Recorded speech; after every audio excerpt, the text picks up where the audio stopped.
Good afternoon. જો unit 4 I love my family એટલે કે હું મારા કુટુંબને ચાહું છું. તો આ યુનિટની અંદર આપણો પહેલો મુદ્દો છે લિસનિંગ. લિસનિંગ એટલે તમારે સાંભળવાનું.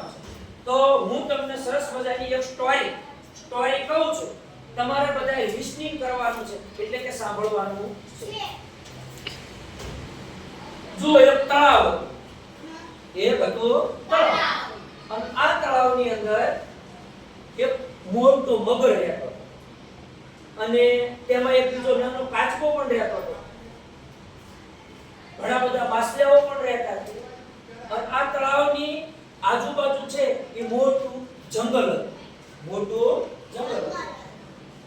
તો ઘણા બધા પ્રાણીઓ છે, પક્ષીઓ છે, એ તળાવમાં પાણી પીવા માટે દરરોજ આવે. તો આવું સરસ મજાનું એક તળાવ હતું. હવે આ જે તળાવની અંદર જે મગર રહેતો હતો એ તો મોટો હતો એટલે એને ખાવા દરરોજ જાજુ જોવે. હવે તળાવ નાનું હતું એટલે એમાં બહુ માછલા હતા નહીં. તો દરરોજ માછલાઓ મગર ખાય અને ધીમે ધીમે માછલા છે એની અંદર ખૂટતા ગયા અને મગર છે એ ભૂખ્યું રહેવા માંડ્યું કારણ કે એને પૂરતો ખોરાક મળતો નહોતો. તો તળાવની અંદર જે મગર રહેતો હતો એનો એક મિત્ર હતો કાચબો. કોણ હતો? કાચબો. તો મગર ઓલા કાચબાને કીધું કે કાચબા ભાઈ, હવે તો મને પૂરતા માછલા પણ મળતા નથી અને દરરોજ હું ભૂખ્યો રહું. હવે મારે છે એ ખોરાક માટે કંઈક વિચારવું પડશે. તો કાચબાએ એમ કીધું કે એમ કરીને જંગલના ઘણા બધા પ્રાણીઓ અને પક્ષીઓ અહીંયા તળાવમાં પાણી પીવા માટે આવે. શું કરવા માટે આવે છે? પાણી પીવા માટે આવે. જ્યારે જંગલના પ્રાણીઓ પાણી પીવા માટે આવે ત્યારે તારે પાણીની અંદર છુપાઈ જવાનું અને કિનારે આવી જવાનું અને માત્ર તારી આંખો બહાર રાખવાની. અને જેવું જનાવર પાણી પીવા માટે આવે એટલે એની ઉપર હુમલો કરીને પકડી લેવાનો અને ખાઈ જવાનું. તો મગર કે એ બધું બરોબર છે. એટલે પછી તો મગર એવું કરે કે પાણીના કિનારે આવી જાય અને છુપાઈ પાણીની અંદર બેસે અને આંખો એના ડોળા છે બહાર રાખે. જેવું કોઈ પ્રાણી છે એ પાણી પીવા માટે આવે તો એને ઉપર હુમલો કરે અને પકડી અને ખાઈ જાય.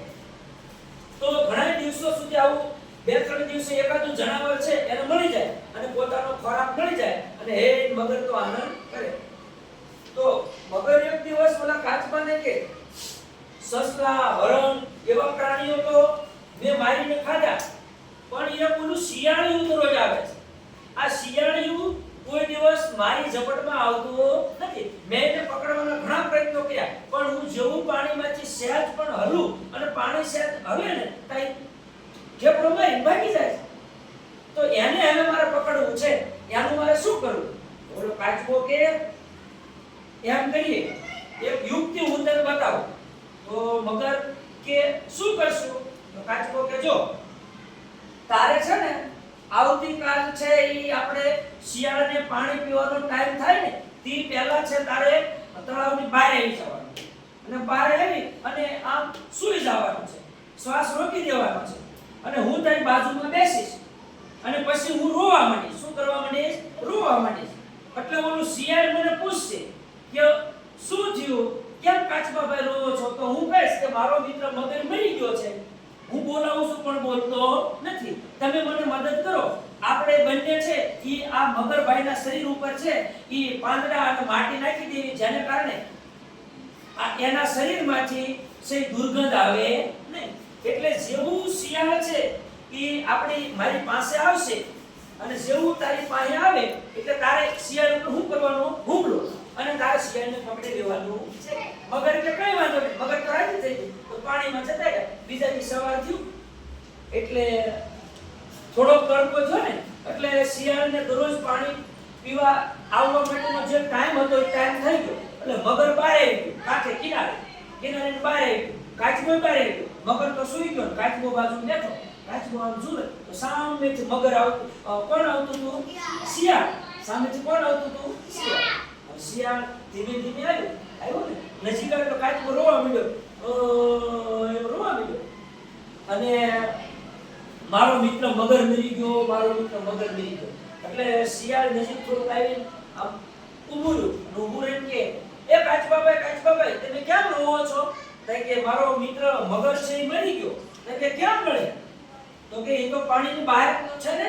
તો કે એની બેનને છે એ સુરત દાદાનો તડકો ખાવા માટે પાણીની બહાર આવીને બેઠા હતા. અને અચાનક મારા મિત્ર મગરને હૃદયનો હુમલો આવ્યો, ની તો મરી ગયો. ક્યારનો બોલાવું છું પણ બોલતો નથી, ઈ શ્વાસ પણ લેતો નથી. એમ કે પાછો કાઈ કરો. હવે શિયાળ કે પણ મરી ગયો? તો કે હા. શિયાળ કે તો હવે શું કરશું? તો કાચબો કે આપણે એમ કરીએ, મગરભાઈ તો મરી ગયા છે, હવે એનું શરીર જો બારું પડ્યું રહેશે તો એ સડી જશે ને એમાં છે ગંધ આવશે. શું આવશે? ગંધ આવશે. એટલે તમે મને મદદ કરો ને તો આપણે થોડા પાંદડા અને થોડા માટી આપણે મગરના શરીર ઉપર ઢાંકી દઈએ, એટલે એની ગંધ તળાવની આજુબાજુ આવે નહીં. એટલે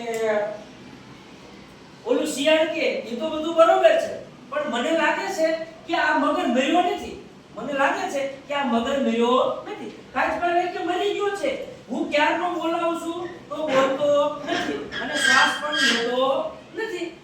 એવું છે કે હા. પછી શિયાળ તો બહુ પાકું હોય. શિયાળ તો કેવું હોય? બહુ પાકું. એ ચતુર હતું. કેવું હતું? ચતુર, બુદ્ધિશાળી. કેવું હતું? બુદ્ધિશાળી. એટલે એને વિચાર કર્યો અને એને શું કીધું ખબર? ઈ કે હે કાચબાભાઈ કે શું મને લાગે છે મગર મર્યું નથી. તા કાચબાભાઈ કે મરી ગયું છે, શ્વાસ પણ લેતું નથી.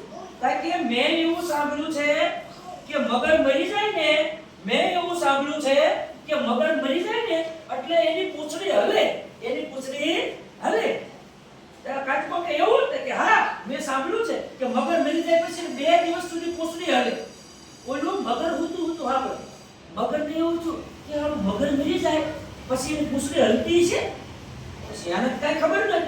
એટલે એને એમ થયું કે લાઈન પૂંછડી હલાવું એટલે બધાને એમ તો થાય ને કે હું મરી ગયો છું. એટલે ઓલો શિયાળે કીધું કાચબાને કે મગરે મરી જાય પછી 2 દિવસ સુધી પૂંછડી હલે.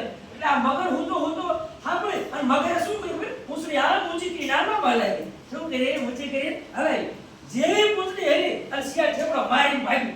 અરે સાલા ખોટા છો. કેવા છો? ખોટા. આ મગર તો કેવો છે? જીલે છે. મરી ગયા પછી કોઈ પૂછતું હલે એમ કરી તો કૂદતું જંગલમાં ભાગી ગયો. પછી ઓલો કાચબો હતો ને એને કીધું અરે મૂર્ખ્યા. કોને કીધું? મગરને. અરે મૂર્ખ, કોઈ જનાવર મરી જાય પછી એનું પૂછતું હલે? તો મગર કે પણ કે શિયાળ તો ક્યાં હતું? ઈ તો ચતુર હતું. કેવું હતું? ચતુર. પણ તું તો મૂર્ખ છો. તે પૂછડું હલાવ્યું એટલે શિયાળ ભાગી ગયું. હવે એ શિયાળ તને તારી ઝપટમાં તારા હુમલામાં હવે એ આવશે નહીં. ચાલ ભૂખ્યો રે અને તળાવમાં પડી અને માછલા ખા. તો આવો